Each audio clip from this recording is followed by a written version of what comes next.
Welcome to the Tea Grannies. I'm Elise. And I'm Maria. Today we're here to talk about Elise's new book, Roots of Blood. It's officially available on Kindle, Kobo, Apple Books, essentially wherever you get your ebooks. Pour yourself a cup of tea and let's get started.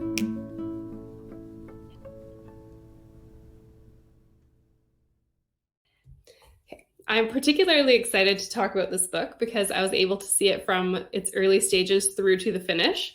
I've also workshopped book 2 in the series, and I am pumped for that.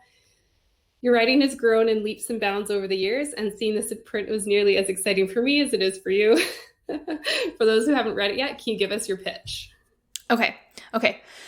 Don't hate me because I'm just going to read the summary. And it's up on all major ebook retailer sites because I put a lot of work into the summary. Summaries are harder to work on than the actual book, so I hope you can give me some credit. So here it goes. For readers of We Hunt the Flame and Everless, in Roots of Blood, blood is currency and allies come from the unlikeliest of places. Nim is the last living nymph in the province of Gallia, and Jay is out for her blood. Her people have been hunted to near extinction for the healing properties in their bodies. She's supposed to be Jay's solution to everything. Instead, Jay's convictions war with his loyalties, and he saves her from certain death, becoming a mercenary on the run in the process. Nim knows she can't trust him. She has the scars to prove it. But she has no other choice. Jay is her only option, and his only option is to return home from banishment, risking imprisonment and even death if he wants to keep them both safe. Hey! And it's the first book in a planned trilogy, and book 2 is in the beta reading stage right now, but book 3 is still in the, ideas and writing down things before the first draft. I'm not even considering it first draft yet because I've written, a chunk of one chapter that may or may not be in the book. But I want to write the first draft before the end of the year, so cross your fingers for me. I believe in you. You've got really good draft writing skills. Thank you. So let's talk a little about your main characters. Sure. Nim and Jay are such vastly different characters. What was it like switching between their point of views and nailing their voices? Okay, so I forgot about this until I saw this question. I originally wrote the draft exclusively from Nim's point of view. I didn't write from Jay's head at all. And I like reading stories from just individual points of view. I've always enjoyed those. I like multiple points of view as well, but I tend to gravitate more towards the single POV. I don't know why. But then I started adding his voice during one of the revisions because I was cutting a lot of the second half of the book. I wasn't happy with it, and then I was realizing that I wanted some kind of a break from Nim or just something to contrast with her internal voice, because her internal struggles can be pretty dark and intense given what she goes through. So I wanted Jay to kind of help balance that off. I'm not sure if that worked because he can be a really dark bastard too, so whatever. But it's a different kind of darkness, so maybe it's fine. I don't know. And the other reason why I didn't want to write, why I just wanted to stick with Nim for the first few drafts was that, I tend to shy away from writing male perspectives because I'm afraid I won't be able to do it justice. I have no idea what it's like to be a dude. I know dudes have no idea what it's like to be a woman, so, I don't want to think that I can write it effectively, but at the same time, if you consider how much fiction is written by and about guys, I do think I've done enough reading to do it justice, and then workshopping and beta reading will take care of the rest, right? We can hope. So I'm counting on people to help me out along the way, but I also just wanted to try it out and experiment with it. And then once I had spent so long in Nim's head, and I started looking at Jay from inside his own head and just seeing how that might fit into the story, it was actually really refreshing. Like I said, they're both very dark characters, but in a different way. So it was really refreshing to get into his head and have him respond to Nim and see how that all worked internally rather than from Nim's perspective. And then when I started writing him more, I realized that I wasn't writing him consistently just from Nim's point of view. How she saw him was swaying what he would do, and that wasn't accurate to who he was. So I ended up revising quite a bit of the draft when I started peppering him in between and realizing, no, he would do that for different reasons, which changes, the next 4 chapters and how they play out. So I had to rewrite a whole bunch of that, but it was a lot of fun, and I'm really glad that I threw him in there. I like dual point of view personally. Mm-hmm. I don't read a lot of single point of view. I think I like the different perspectives of a dual point of view, especially in fantasy. You get to see how they view and interact with the world versus how your other character views and interacts with the world. So that's one of the things I like about it. And I think it works amazingly well in this story. So did you know this would be a trilogy when you first started working on it, or did you plan on it being a standalone? And then do you prefer writing standalones or series? This one always makes me laugh because Roots of Blood was initially supposed to be a standalone. Like I didn't want to write series. I didn't want to get into that. That sounded messy and complicated, and I was just starting out. So, why make it harder than it needs to be? And then I finished draft 1. I cut 50% of it. I revised it again and realized that it's absolutely impossible to conclude the character arcs, let alone the story itself in one book. Mm-hmm. And I fought against that for a long time. I was like trying to brainstorm, okay, how can I wrap this up in 30,000 words? You can't, you idiot. And so I had to come to that conclusion and, accept it. And then, it's a planned trilogy, but who knows? It could turn into 4 books by the time I'm done because I'm way too wordy to be trusted. So, I won't apologize for this. It might turn into 4 books. It could totally do that. I think we'd all be okay with that. Wonderful. And how long have you been working on this particular story? So Roots of Blood book 1 has been like 6 years in the making, give or take a little bit. Because I started it after I graduated high school and before I decided what I wanted to do post-secondary with college or whatever. So I was working in a bookstore at the time, and during the course of writing it, I did take at least like 1 year off. Like I didn't touch it at all for the year that I was in dorms in college. And then I got back into it when I enrolled in the writer's studio the following year and then actually finished it. Because I think I was stuck at the 3/4 mark for quite a while. And then I took that 1 year break and then I enrolled in TWS, and I had been ready to give up on it entirely, like I do with so many projects. But those courses, that class just like gave me the drive to finish it. And then I did a bunch of querying and tried to get it traditionally published, and that took a couple years. So when I say 6 years in the making, that's not 6 years of pure writing. That's like trying to get it published, taking a break, and revising it a whole bunch. So there's a lot of little details in there that I'm not going to get into right now because it would take way too long. And it would probably bore the heck out of you. I hope that's a comfort to some of you listeners who are writers, because it's not always a cut and dry, like, I'm going to spend 6 months on this draft and then it's going to be ready to go. Yeah. You do have to factor in breaks and, being tired of it or getting stuck on it, and then all the other steps that come with it. It's usually a couple of years before a story is kind of ready to go. Maybe that's not the case for some, but... Sure. But especially if you don't have an ending planned out, yeah, it's going to take you a while, I promise. Yes. So, how did this story develop, and what made it the one you chose to self-publish over all the other stories that you've written? Yeah. The self-publishing story I'll save for a little bit later. But as for the story and how it developed on its own, I like talking about this one. I don't know why. It's like most of my ideas start out with just a random image or a feeling that pops into my head. It's not usually anything concrete. It might be the idea of this person, and I don't know anything about them, but they seem either visually really interesting and I want to describe them, or they have kind of this interesting piece of backstory that I want to explore. So Roots of Blood was one of those. I was sitting on a riverbank with great intentions to read a nice fantasy novel that I had with me. I was all prepared. I was going to get a whole bunch of chapters out of the way. And for some reason, I ended up just sitting there staring at the other bank and not reading at all, and just like wondering what might be happening on the other side, because it was all trees. Like I couldn't see anything on the shoreline. And for some reason, I got curious. I started wondering, like, if something started to happen over there on the other side of the water and I could just see it playing out and I couldn't do anything about it, what could that look like?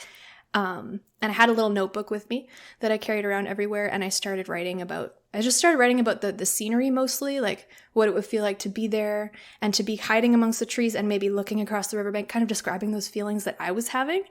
And then it just grew from there and turned into this story idea and just kept on, like, it was a snowball effect. It just kept on getting bigger and bigger until I had to figure out what I was going to do with it.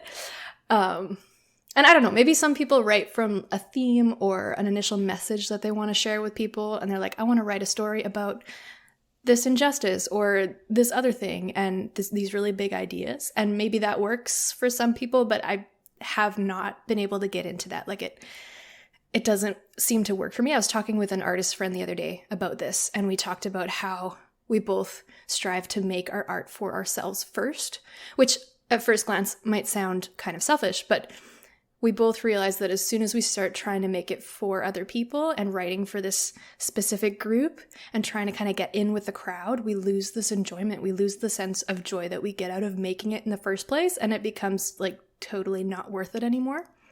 So yeah, I didn't approach it with a theme or message. It started as an idea for a story that I knew I personally, if I picked it off the shelf, I would love to just sit down and get absorbed in it. And that was always the goal. And then, I mean, along the way, themes emerge from the characters. I try to explore like these bigger ideas of the human capacity for cruelty and morally gray characters and ideas of redemption and how far you can go before you're irredeemable to somebody.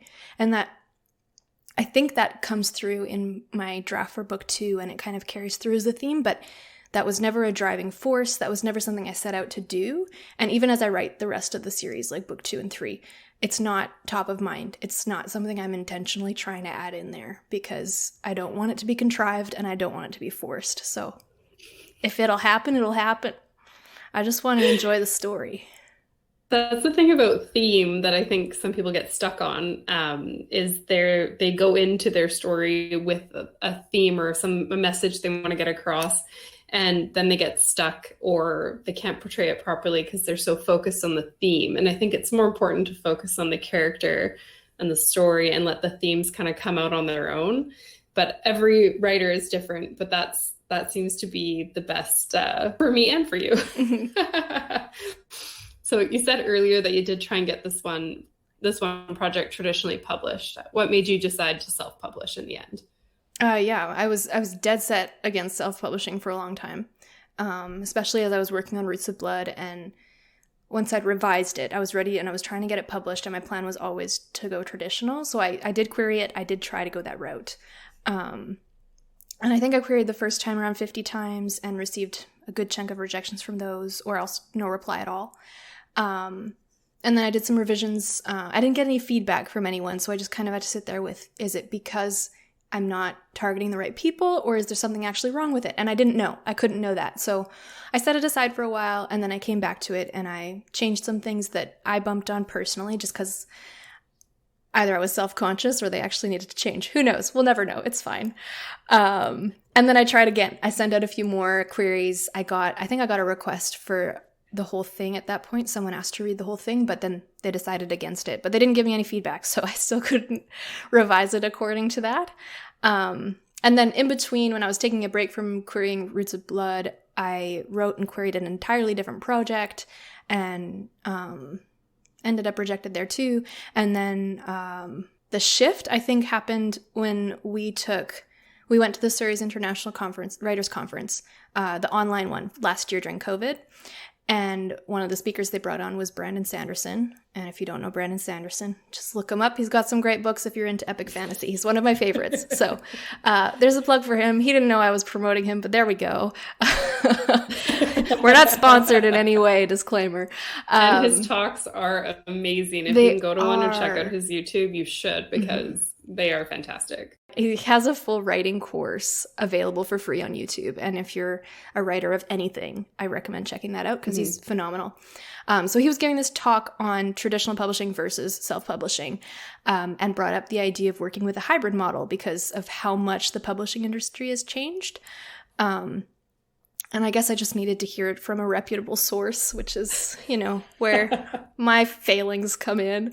I'm only going to do it if someone important says it, so I don't know. He said the right words, and hybrid model got stuck in my head. And then you and I started talking with another writer friend, mutual friend, who was interested in self-publishing and had done one but hadn't really promoted it, hadn't gone anywhere. So we all decided that we wanted to learn more about the self-publishing process. And we didn't necessarily make a plan. We were going to meet, and then COVID trashed everything. So we kind of stagnated a little bit on that. But I am under the impression personally that rightly or wrongly, I learn my best by doing. So I decided we want to learn about this, so why don't I just try it? So I decided to publish Roots of Blood as completely as an experiment. Like, that's what it is. I'm not expecting great and glorious things of this adventure. I just want to know what it's like, what the process is, how does it actually work, what platforms do I like, what platforms don't I like, and yeah, it's all just one big learning game, and that's fun for me. So why not? And I'm very grateful, eternally grateful, that you are taking the leap first. So if I self-publish down the line, I've got you to lean on and tell me what to do. Hey. Which actually leads us right into my next question, which are, what do you think the advantages and disadvantages of self-publishing are now that you've got a novel out? That's a really good question. And I don't know if I'll do it justice, but for me personally, full control is obviously a great feature that people bring up a lot.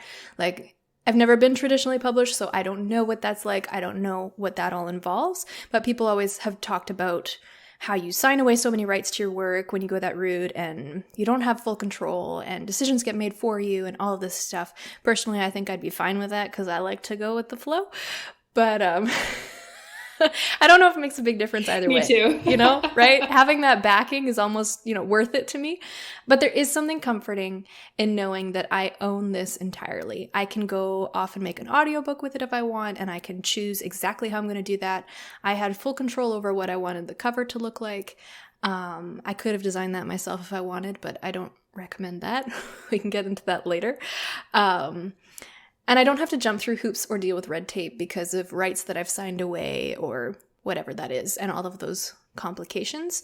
Again, I'd probably just go along with it and be fine with it if I went traditional, but it's nice to have options. Like, I definitely get that from the self-publishing route. And then I make my own schedule for this. Like, everything is riding on my shoulders, and I have no one to blame for any piece of the process if anything goes wrong. And like, that's simultaneously terrifying and comforting. For me, it's more comforting because of my expectations and my motivations going into it. I take comfort in that. I only have to get the project up to my standards. I'm not doing this for anybody else. And I get to set the bar for what success looks like. So that can be like, in someone else's opinion, it might be a super low bar. Whatever. I don't care. I think I want what I want, and I'm not beholden to anyone else's opinion. So yeah, there's a lot of freedom to it, and I think I cherish that freedom a lot more than I realized when I started. And like, I have no idea how to market this thing, so that's a disadvantage that I feel pretty heavily. I'm not expecting much in way of results because I don't know what I'm doing. And a part of the reason why I always wanted to go traditional was that I wanted the help of having a publishing house at my back. Like, however minimal that is, they're not gonna like just really drive the book hard for you. You have to do a lot of the work yourself, but having that team behind you, you can ask questions, and you at least get a little bit of help on the marketing side. And I don't know, that's definitely a disadvantage that stops a lot of people. But that being said, marketing happens to be my day job career, and I'm learning more and more about it every day, whether I want to be or not, and I get paid to do it. So, I'm really excited to try things, like the different things I'm learning from my work, and see what happens with that, and like trading strategies back and forth. But that's just me, and not everyone is going to be that nerdy. So I recognize that. See, I like the idea of being able to control everything, but then I also would love to have a publishing house to lean on. So right? It's a tough one if you get to choose, like, things to think about there. Yep. And so because it's self-publishing, the steps are going to be different. So, I mean, we would love to talk about traditional publishing steps at some point, but for today, we'll talk a little about the self-publishing steps. And so can you give us just a quick description of the steps and the process it took to get your book ready to publish? Yeah, I'll try to do this rapid fire because I know we're going to be talking about like each of these individually in later episodes, later seasons. But skipping over like the basics: writing, workshopping, editing the work, getting that full manuscript complete, obviously. A few things that you're going to want to think about if you're going the self-publishing route are your back cover copy. That's maybe one of the biggest ones. So your summary, the thing that someone reads on an Amazon page of your book, and that's one of the primary tools that people are going to use to decide whether they want to read it or not, aside from the cover and everything else. So write the back cover copy, write it again, workshop the hell out of it, and edit, because you want to be happy with it. You want it to be as good as it can be, and it can be really hard. But do the work because it's 100% worth it, and you're going to need it. And then using some kind of book editing tool, you're going to have to find, like, I use Readsy, where I upload my manuscript to this tool, and it lays everything out in chapters and gives headings for it, and I don't have to do that work myself because I'm not a book layout designer. I don't know the first thing about doing that, and I don't want to learn that right now. And then beyond the layout, you'll have to think about hiring an editor and what stages of editing you want done, whether you want to do a bunch of it yourself and what that looks like, and whether you can get like a bunch of the editing done through workshopping and with friends and stuff. And then getting a list of advanced reader copy readers, beta readers. For my advanced reader copies, that's essentially it's a version of the book that's not quite the officially published book, but it's like as close to the latest version as it can be. And I pull from my pool of beta readers for this. So it's just people that want to read the book for free in advance. And they might give you some reviews for it. That's the most ideal case. To send the book to a bunch of people just close before the publishing date so that you can build up the hype for it. Like it's a marketing tool, essentially. And you can do this using giveaways. You can give away advanced reader copies. You can make it a contest, which can be pretty fun. Or you can just, like I do, I pull from my beta readers. There's different websites that you can look into that might help with this process. I just haven't gotten there yet because I'm just learning all of the basics. So, yeah. And then in order to send that out, you're going to have to create an advanced reader copy file version that's not the final version. And distribute that by email or however it is you want to do that, and figuring out those things. And then cover design I haven't even talked about. You're going to either buy a pre-made cover or work with a designer and hire them to do that. And then you have to add the cover art, the final file, to the book editing tool and download your final file so that the book cover is in there with the text and it's all packaged together. And then one of the last steps before marketing is choosing how you want to distribute it. So that's like, do I want to publish with Amazon or do I want to publish with Kobo or both and then I went directly through Kindle and Kobo, and then I used Draft to Digital for a bunch of other platforms because they distribute a bunch of stuff for you as well. The last phase is promoting it, and this is where we all just kind of get sad a little bit sometimes because marketing is hard and no one knows what they're doing. But one of the biggest recommendations I've heard is having an email list. Even if it's small at first, have that, because most people have email, whereas not everyone is going to be on your preferred social media platform. So it's just more versatile and it's more effective, and you're getting directly into their inbox, whereas with social media algorithms, who even knows anymore? So I have a small email list that is mostly friends and family at this point, and I just use it to let them know when things are happening as much as I can. And then I also promote on Instagram to the follower base that I've cultivated there from being in the Bookstagram community. So if you are a writer, that's a big recommendation. Follow Bookstagrammers, make friends with Bookstagrammers, and just do whatever you can to be in that space and comment on each other's stuff and be a part of the community, because those are the people who are going to be reading your work. And it's a vast and warm and wonderful place to be. I've really enjoyed getting to know Bookstagrammers through Instagram, which is saying a lot because I don't love social media. So I actually think Bookstagram has been one of the most fun parts of our podcast that I wasn't expecting. Everyone's so welcoming, and we did a giveaway when we hit 1,000 followers, yes. And that was super fun. We'll do another one when we hit 2,000 followers.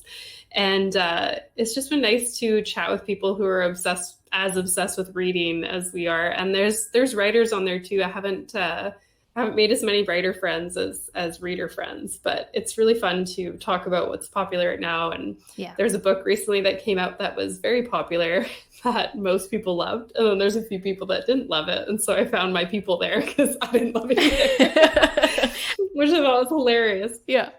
Yeah. And it's really wonderful. I love Bookstagram.